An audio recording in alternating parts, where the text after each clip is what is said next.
এই মুসলমান, আজকে ঠিক বেঠিক এই জায়গার মধ্যে দাঁড়িয়ে দাঁড়িয়ে আমরা কথা বলতেছি।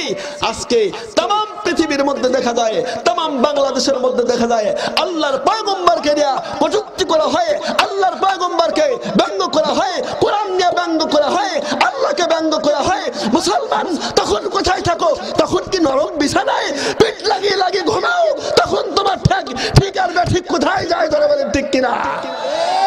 মুসলমান, সেই ঈমানী চেতনা আমাদের মধ্যে, আমার আপনার মধ্যে আছে তো? আছে? একটা তাকবীর দিয়ে দেন দেখি তো। নারায়ে তাকবীর।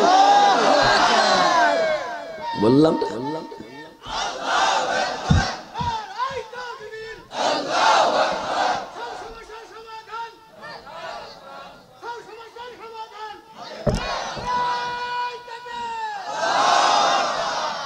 কিছুদিন পূর্বে আপনারা জানেন, এক আশেকে রাসূল আলাউদ্দিন জিহাদি তার নাম।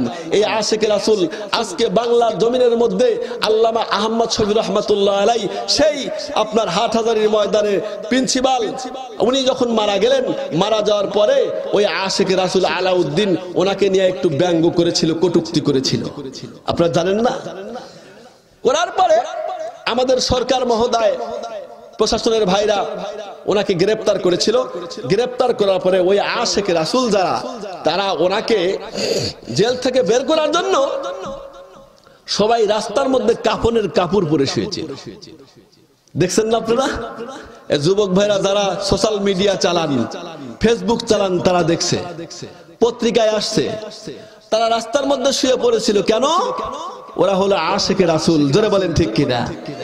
ঠিক কিছুদিন পরেই আল্লাহর পয়গম্বর নবী মুহাম্মদুর রাসূলুল্লাহ, সবাই বলেন সাল্লাল্লাহু আলাইহি ওয়াসাল্লাম, ওনাকে নিয়ে সেই ফ্রান্সের মধ্যে ওই যে মাইকোনা বাস ভুটভুটি, সেই প্রধানমন্ত্রী ওইখানকার সরকারি সহযোগিতায় আল্লাহর পয়গম্বরের ব্যঙ্গচিত্র বের করা হলো। জোরে বলেন ঠিক কিনা?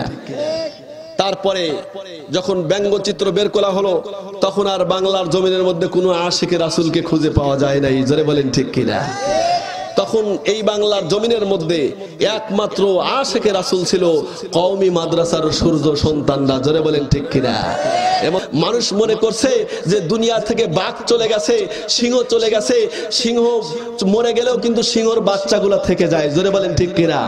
বাঘ মরে যায়, বাঘের বাচ্চাগুলো কিন্তু ঠিকই থেকে যায়। জোরে বলেন ঠিক কিনা?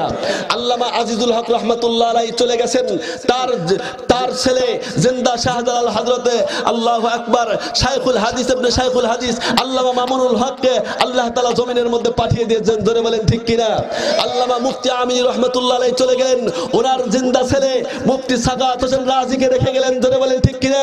এ মুসলমান, আল্লামা আহমদ শফি দুনিয়া থেকে বিদায় নিয়ে গেলেন, তার স্থানে আল্লামা জুনাইদ বাবুনগরীকে রেখে গেলেন। জোরে বলেন ঠিক কিনা? এ মুসলমান, তাই আমি বলি, আজকে বাংলার জমিনের মধ্যে যে যাই বলো না কেন, আজকে আলেম বিদ্বেষী মানুষ এই দুনিয়ার মধ্যে এসে, কোরআন বিদ্বেষী মানুষ এসে আলেম ওলামার সামনে এসে দাঁড়ানোর সাহস রাখে না।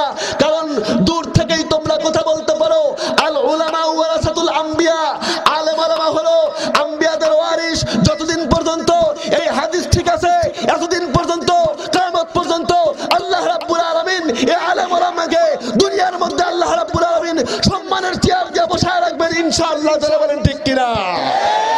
এই যে কয়েকদিন আগে আপনারা দেখছেন, আপনাদের কুষ্টিয়াতে এক পুলিশ অফিসার কইল যে আলেম ওলামাকে মানে ঘাড় ধরে হাত ভাঙ্গা বাংলার জমিন থেকে বের করে দেওয়া হবে, বলেছিল না? আল্লাহু আকবার। দেখছেন, অত ইজ্জু মান তাশাউ ওয়া তুযিল্লু মান তাশাউ বিয়াদিকাল খায়র। ইজ্জত দেয় কে? জোরে বলেন, আরো জোরে বলেন। ইজ্জত দেয় কে? ইজ্জত ছিনিয়ে নেওয়ার মালিক কে? আরো জোরে বলেন। এই তো 2 দিন আগে যা হাইকোর্টের সামনে জোর হাত করে মাফ চাই, কথা বলেন, দেখেন নাই? এটা কে করাইলেন? আরো জোরে বলেন। ওই যে নিক্সন চৌধুরী, নোয়াখালী, তাই না? কয়েকদিন আগে কি করলেন? এই মামুনুল টামুনুল এগুলাকে বাংলার জমিনে রাখা যাবে না, এরা হলো বাংলার জমিনে এই রাজাকার, এটা সেটা বলল। কিন্তু আল্লাহু আকবার, এখন দেখেন যে লোক আলেম ওলামাকে অপমান করলো, সেই জায়গা আজকে ওর দলের লোক ওর সামনে দাঁড়িয়ে দাঁড়িয়ে মিছিল দিচ্ছে, ওর দুই গালে জুতা মারো। দেখছেন না, দেখছেন না? ইজ্জত দেয় কে? আরো জোরে বলেন, ইজ্জত দেয় কে?